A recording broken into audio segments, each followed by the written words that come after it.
Hello, and thanks for joining us today. I'm super excited you could be here. Today, we're talking about money. We're talking about mindset. We're going to talk about moments that matter. We're going to take a look into true financial guidance. And with us today is the foremost expert. I mean, this guy knows a lot. We were just going back and forth before we got on here about some really cool stories about financial management, things I think are going to help you maximize your net worth and really achieve financial freedom. So with us today is Eric Mangold. Now, Eric's journey into the financial world was born from personal experience. So growing up, he actually watched his hardworking father battle a debilitating illness and saw the financial strain that it actually placed on his family. So it became really clear to him that many hardworking professionals like his parents were navigating a complicated financial landscape without the personalized guidance that they actually needed. So this realization sparked his lifelong mission to become trusted advisor to families that could count on during life's most challenging moments. So with a degree from the University of Rhode Island, Eric actually began his career at Merrill Lynch in retirement planning services, laying the foundation for his expertise in long-term financial planning. He later joined Bloomberg LP, where he deepened his knowledge and expanded his ability to deliver impactful financial solutions. So over the last 13 years, Eric has helped clients save millions in taxes and move confidently toward financial freedom. So what sets him apart is this empathy-driven approach. So he takes the time to understand each client's unique story and crafts personalized strategies that align with their goals and their values as well. So his mission is to provide more than just financial advice. He offers clarity, security, and peace of mind, helping clients transform uncertainty into confidence and turn aspirations into lasting legacies. Eric, awesome, man. You're doing a lot of cool stuff. Welcome to the show. Thanks for having me, Ty. That sounded pretty good. It sounded better. It sounded great when you read it. Well, we talked about, tax prep, and we talked about tax planning a little bit in that as well. So let me start there. I mean, what are some of the most biggest misconceptions you see when it comes to tax preparation and tax planning? Fantastic question. All right, so most people have a CPA, and and CPAs are awesome. A great CPA is worth their weight in gold. CPAs do tax preparation, preparing your returns for what happened last year. They're typically looking in the past, right? And sometimes they'll do a little bit of forward thinking work. It depends on the CPA. But looking in the past is tax prep. Tax planning is really a type of work that we do as a financial advisor, financial professional, because that's taking, okay, how can we save you $1 in taxes today, tomorrow, and then many years in the future? And it sounds a little braggadocious. I don't mean it to sound that way, but we typically save our clients way more money in taxes than a CPA ever will. And it's not because we're better. That's not the case. It's just a different level of thinking. Makes a lot of sense. Why don't more people do this then? It's like everybody gets their taxes done, but so few people I talk to know anything about tax prep, about tax planning. Yeah, I think really, if you look at it, I look at it a little bit like almost auto insurance, right? Every time you get your auto insurance bill, what do? You pay it. You don't really ask any questions about it. You just figure, okay, this is my bill for my auto insurance. I gotta have my auto insurance, so this is how much it is. All right, I just send a bill off, and I'm good to go. I think most people, when they meet with their CPAs, they think the same thing. Okay, this is my tax bill. This is how much money I owe. Okay, well, I guess I'll pay the IRS and do the same for next year. But when you really start to peel back the layers of the onion, what you're able to discover is that there's a lot of tax savings people are missing out on, and they just don't know about it. And when you bring that, they're like, I didn't know that I could save money in taxes like that. And so we tell them, listen, if you're doing financial planning for your financial future, you're trying to grow and protect wealth, and if you aren't taking into consideration tax planning, your planning's always going to be suboptimal. It's never going to be awesome because it's a big piece. Taxes are going to take a little bite or a big bite out of your portfolio, and it's you decide which one's it going to be. So give me an example, case study, for example, of you where somebody you came in and you helped them with the planning part and it saved them money. So I have one of my longest tenured clients, and she's a very, very smart person. She has two positions in two publicly traded stocks. Okay. In the neighborhood of seven figures. Now she has five 5 kids, now 8 grandkids. And some of the grandkids are now getting to the point where they're getting to college age. Now she's retired. She's widowed. She's retired. What she has done is she's fine for her own retirement. She's more than comfortable. But she now said, Eric, I want to start helping out my kids with my grandkids' college education because we all know it's insane what tuition credit costs are. And she's like, I was thinking about using some of these stocks. Now, to her credit, the stocks that she has have gone through the roof. They've gone almost nothing but up, and they were worth a significant amount of money. But that's also been the Achilles heel because she can't sell them, or else she would get annihilated in taxes for capital gains taxes. So what we're able to do is put her into an investment strategy where we're actually able to unwind those 2 stock positions. So basically get her out of those 2 stock positions in a tax efficient way. So now what's happened is now she's way more diversified than just being invested in these 2 stocks.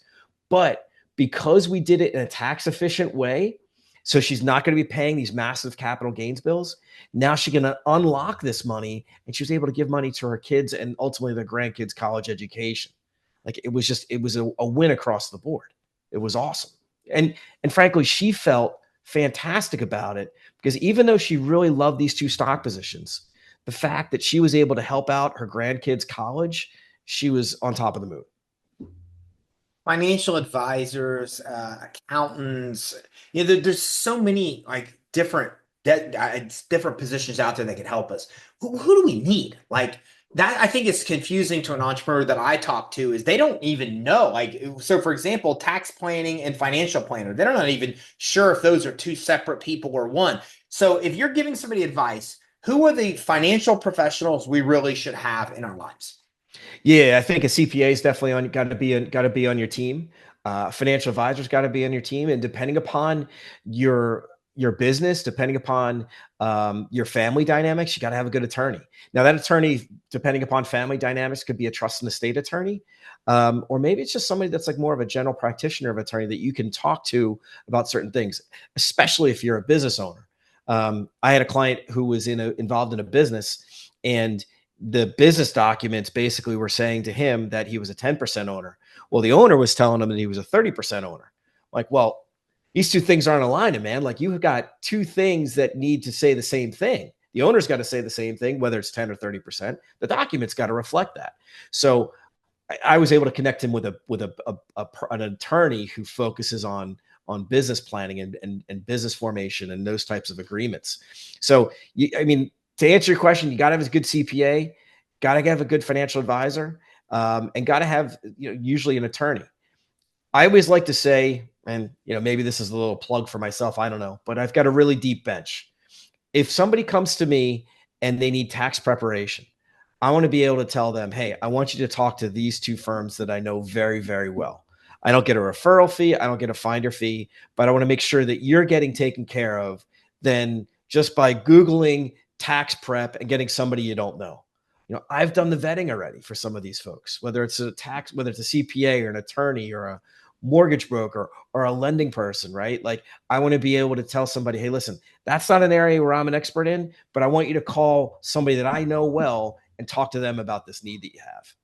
So whoever your experts are, they got to make sure they got a deep bench so they can address every area of your finances that could be good for you, right? Like the areas that could be good, the areas that could be risky for you. What about financial traps? Like, well, what are some of the most common that as entrepreneurs we should be looking out for that you always get to and then it's too late? Like, we shouldn't have made that mistake. If you would have got there before and helped us avoid the mistake, it would have been way better. Like, what are some of those traps that we fall into? I think really doing an overall, I work with a lot of physicians. And so what I tell them is let's take your financial x-ray and let's hold up that x-ray to the light and see what we have. The earlier that you do that, the sooner that you can find any potential problems. And the same works with physicians as it does with financial planners. When I hold that financial x-ray up to the light, if I see a problem, like, okay, here's some things we need to work on. But the earlier we find them, the sooner we can work on them.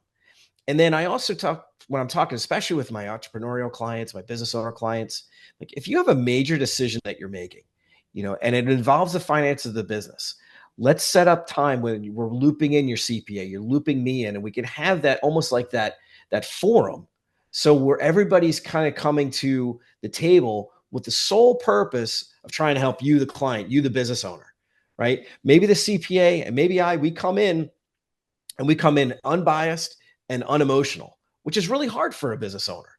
It's really hard when they're talking about their business, and they need to make a really hard decision. Well, a good CPA, a good financial advisor can come in and say, okay, let's break down this decision, this issue, figure out what decision we would recommend based upon not emotions, based upon not biases, but what's the best analysis that we could do to help somebody move forward. Speaking of entrepreneurs, like, how do you deal with us and this ambition versus risk? Because it's like some entrepreneurs are so ambitious, and I'm sure they probably kind of lean on high risk moves, but obviously it's probably not the best thing for us. So I'm just curious, like, how do you manage that? I love what I do, and I love working with people. And I always say every one of my clients are their own unique snowflakes. Everybody's different. And sometimes you need to have we do a lot of hand holding. Sometimes we need to have patience and a really good patience threshold. But I think it's also a, a lot of this, right? A lot of the communication, because when I'm meeting with somebody, it's not just about their assets and their liabilities. Okay, why did you start this business? What was it? What was the catalyst? What was the trigger that said, you know what, I'm doing this on my own? Was it the fact you want to be your own boss? Or was it the fact that you had some amazing product you felt could help the world? A little bit of both. Wanted to just make a gazillion dollars, all the things, right? So why did you really get to know people? I mean, I have a lot of my clients ultimately become friends because we get to know each other so well. They get to know me and my family, and I get to know them and them family. It's not a requirement, but then the more I know somebody, the more I can help them. So it's really getting to know somebody and understanding what is the catalyst, what's making them tick to make these decisions of, okay, this is the business, or this is the next venture I want to get into. With the serial entrepreneurs. What do you do to advise, or what's your best advice related to how we manage savings and assets with this ups and downs we go through? Because like one of the things I'm hear a lot from entrepreneurs is what this is called this COVID drop, right? A lot of them saw this spike during COVID, and then it just dropped. Like they doubled some of them their revenue, and they went out and bought fancy cars, yachts, and whatever they bought. And then, years later, either back to where they were or even less than that. And so sometimes we have these wild fluctuations with what we do, and we think we're on top, think we're killing it. And then I think I see more entrepreneurs go out then and start spending wildly. Then they come back and have to liquidate assets and then start using their savings to survive, right? How do you best help entrepreneurs manage this? So the first thing is that with my review sessions with my clients, this is especially my business owner clients, I'm asking them how their year's going. How was last year? What are the projections for this year? What's next year looking like? And if they're telling me that they're doing fantastic, then I start the first thing I think about, like, okay, if you're doing fantastic, it means you're paying more in taxes. How can we save you some more in taxes? The second thing I think about is like, okay, if you're doing fantastic, how can we maximize how much money you're putting in for your own retirement? But also, and then the third thing is like, all right, if you're doing fantastic, are we going to start buying that Ferrari when you really shouldn't be buying that Ferrari? And let's have that conversation about it. I have a couple of athletes that are clients, and we talk about things that they're going to buy, any major purchases. And it's not that they need my permission, but it's just a little give and take, a little back and forth of like, hey, this is what I'm looking to do. This is what I'm looking to purchase. I'm like, okay, as long as we have some of the foundational building blocks of building a plan for them and having the plan being executed on, can they make this extra expenditure? Because athletes, as we all know, their careers aren't unlimited.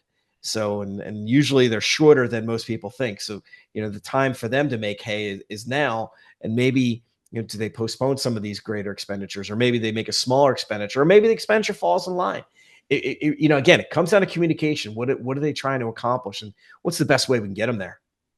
So in those kind of scenarios, I'm curious, do you think that paying cash makes sense if we have the cash to pay? Or do you think that financing makes more sense? I like Ferraris quite a bit. So if I want to buy a Ferrari, I mean, I've got a great bank out in California that will finance the thing over 15 years because they don't appreciate very much. Hmm. And so that being said, like, do I finance or do I just pay cash if I have the cash? And how do I know when to make that right decision? So I look at it from really a holistic point of view of like, okay, what else is going on with your assets and your balance sheet and your liabilities and your net worth? Because if there's other assets that are invested and we're building for retirement or paying for the kids' college or buying that second or third home, whatever it may be, if we have plenty of assets there, then maybe we're going to financing, right? Or maybe if we don't have a lot of assets, maybe we're going to financing so we can build those assets. But I want to look at the other components of their balance sheet before I say, hey, you know what? I think you should finance this. Also, where are interest rates? I mean, this week is a little nutty with interest rates, can be bouncing back and forth. But where interest rates, where are the projections for interest rates? Is this debt going to cost you more than being able to just put it into a specific fund and maybe making some money off of that fund? Well, see, that's interesting too, because I hear that. So, for example, EIDL loans. A lot of us got hit down here and by the hurricane. You can get like, SBA financing for, 4% interest over 30 years. So I have friends that are just getting it, not even because they need it for the business, but because with that money, they know they can invest it even and make a greater return than the Yeah. 4%. Like, are those wise moves? Yeah, sometimes it is. Sometimes it is. And, because what I'll say is like, okay, if we're going to if interest rates are low, which is relatively cheap, right? Cheap financing, and if you look at the S&P 500 over any 15-year period, the return is around 8%. 25 years, it's about 7.7%, right? So, if you can make 7.7% in the market every year on average, right? And you're only paying 4% in financing, you're winning on the winning end of that game. So I've heard you talk about 401ks, investing in the market. I've heard you talk about real estate. Any type of investment that you really love and are bullish on that you think people should be into, and any investments that you just advise to steer clear of at all costs. One of the things we're doing a lot of right now is a pretty innovative investing strategy. It's called tax loss harvesting and direct indexing. So what that is basically is that most people have heard of the S&P 500, right? 500 biggest companies in the US.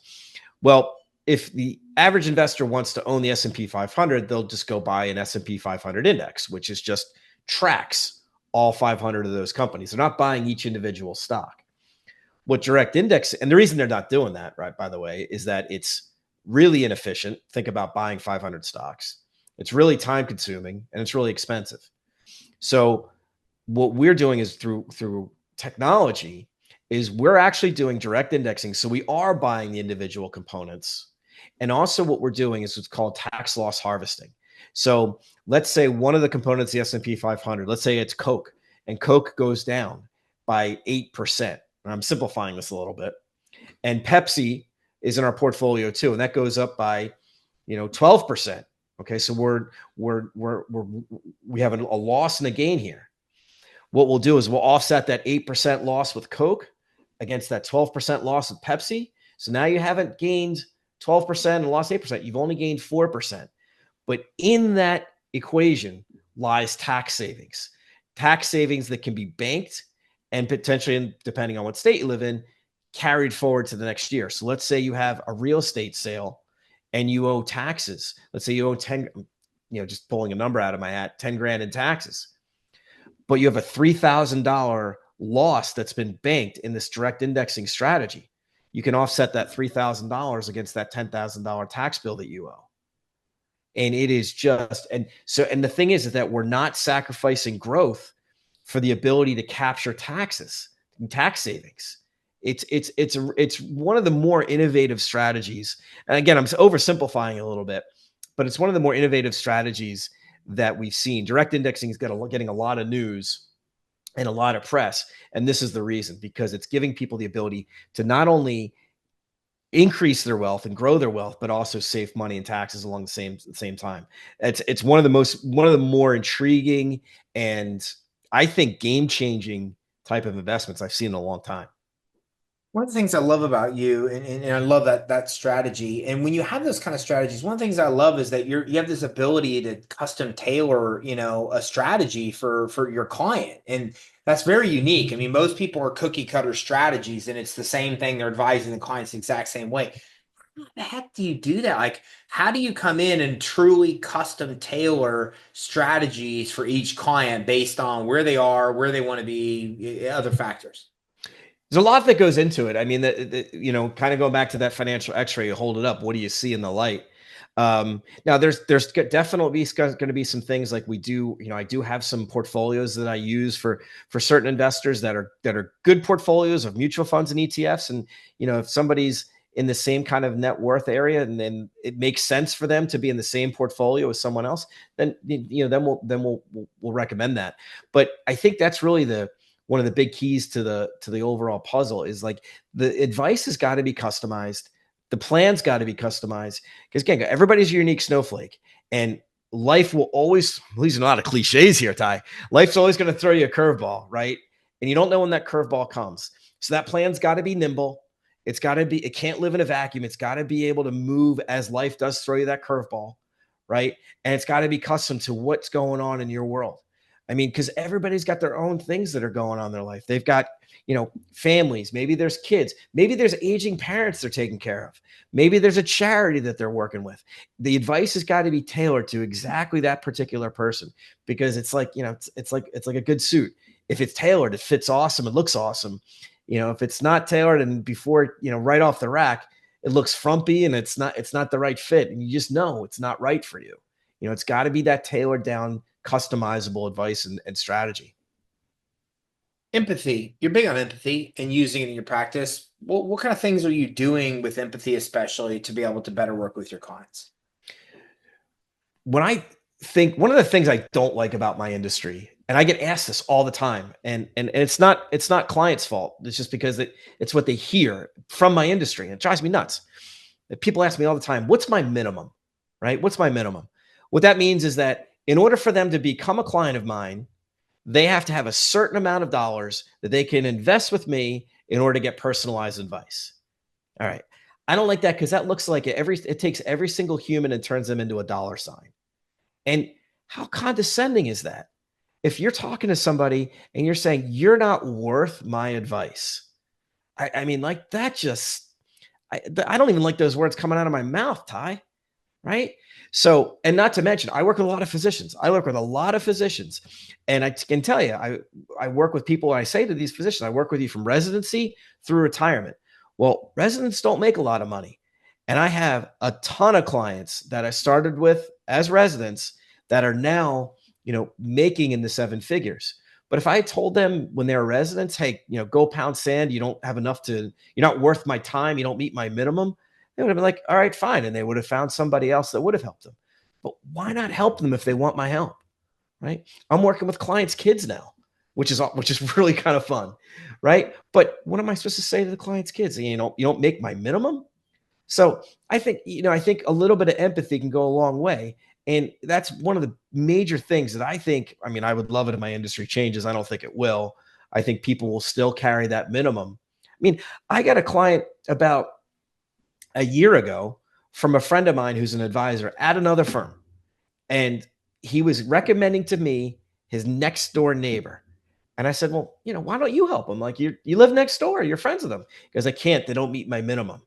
So I actually obtained a great client from a guy who's in the business, but he even tried to make an exception. His manager goes, nope, they don't meet your minimum. You can't take them. Like that. And that's what he had to tell them. I mean, so, and they're great clients to this day. I love them. Right. But the fact of the matter, they're my clients now, and I'm trying to do my best for them. But they came to me because I said to them, listen, I don't look at people as dollar signs. I look at people as human beings. If I can help you and we like each other, we trust each other, respect each other, then there's a lot of things we can do to work together. But I think that's a big thing on the empathy side of things. Are you looking at somebody as a human, or are you looking at somebody as a dollar sign? And I love that you just went through that because you're right. It's one of the most common things that we think about because we understand that people have minimums. But so when is the best time to come talk to you? Like if I'm just launching a business, I mean, when is the best time? What are the things when I should be thinking about coming to speak to you? I think anytime you have a major financial situation going on in your life, and that could be people in their 20s. I have clients I'm talking to that are in their 20s right now. They're about ready to have a baby. So yeah, they need a little bit of planning. Okay. But 20s, 30s, 40s, whenever there's a major financial issue going on in your life, good or bad, you should really talk to a financial advisor because, like, okay, how can we make this work for us? How can we make this work for us where we're able to grow wealth or protect wealth? Right. I had a client, brand new client, brand new client, and we hadn't really done any work yet. We are still really getting to know each other. And he was telling me that he was putting a pool in. And I was like, oh, okay, cool. That's When do you think your pool's going to be done? And he's like, oh, it's probably going to be done about 2 weeks. And I said, okay, you've got that umbrella policy, right? And he's like, looked at me in a blank stare. And he goes, what's an umbrella policy? And I was like, and I said, his name was Mitch. And I said, Mitch, listen, not one drop of water goes into that pool until you have an umbrella policy, because that's, the extra liability that sits on top of your home and auto insurance. I don't do that kind of insurance, but if I recognize a gap, I'm going to bring it obviously to my client's attention, then connect them to the right people on my bench to get these things fixed. But it was like one of those things where, like, he didn't realize he needed to talk to somebody until he talked to somebody. And there's times that I talk to people and I say, listen, I think you've got a pretty good handle on things. Keep my name and number handy. As things evolve in your life, keep me in a loop. Let's talk maybe once a year, but you've kind of got a good plan already on your shoulders. Sometimes people can do this on their own. So I'll be forthright with them. Like, listen, I think you're pretty good. Set sail from the docks. Let's talk in a year. If something comes up, call me. Because it's, not everybody, how would I say this? Not everybody needs to be a client today. Maybe it takes a couple of years. Maybe they're not ready. Maybe they're not ready emotionally, physically, or whatever it may be. The time's got to be right on both sides. Eric, do you help people across all states in the United States? Yeah. Yeah. And it's funny because people, a lot of my clients that when I started my practice, it was mainly New York, New Jersey, Pennsylvania, because that's where I grew up and that's where I'm from and live. But people move. I got a lot of retirees down your way, Ty. I got a lot of guys, a lot of people in Florida, a lot of North Carolinians, Arizona, California. So I got a lot of people that have been moving, and then a lot of people that big hockey player, and a lot of guys that I still play hockey with, get different jobs in different cities. So it's people land in different areas. So yeah, we can help people across the country. Where can everybody go that's watching this and listening to be able to learn more, maybe get an opportunity to talk to you? Best place is going to be my website. It's just my first initial last name, emangold.com, emangold.com. I also did start my own podcast a couple of weeks ago. It's a little play on my last name. It's Man in Search of Gold podcast. Like I said, we were talking earlier, and I just did it a couple weeks ago. I had more than no listeners, which I thought was a success. But I'm on YouTube and Spotify for that too. That's awesome. Eric, thanks for coming on with us today. Thank you so much, Ty. I appreciate your time. So listen, if you're watching this, now's the time. I mean, you just need to reach out to Eric to talk more about where you are and maybe get some tips and tactics on where you're wanting to go and the best way to be able to get there. We have a lot of ups and downs as entrepreneurs, but if we don't manage our finances the right way, we get to the end of this and we may still be working and starting new businesses at 60, 70 years old, because a lot of us, what we're making in the exit of our business is what we think will carry us through, but it's the wrong way of thinking. Realistically, you should be thinking about it right now, even the beginning stages, and setting money aside and having, like Eric said, when you have the good years, well, then you want to be stockpiling that money, preparing yourself financially for the bad years so you can still come out on top whenever you do have your exit, whatever that exit may look like. So in order to be able to learn more, go to emangold.com. That's emangold.com. And there's a lot of stuff you'll see. He's got an FAQ. He's got media where he's been featured everywhere. You can even access his podcast, which you just referenced there as well. So make sure you check it out right now. You can schedule time with Eric and his team. It all happens at emangold.com. Thanks for tuning in. Take care. Have a great day.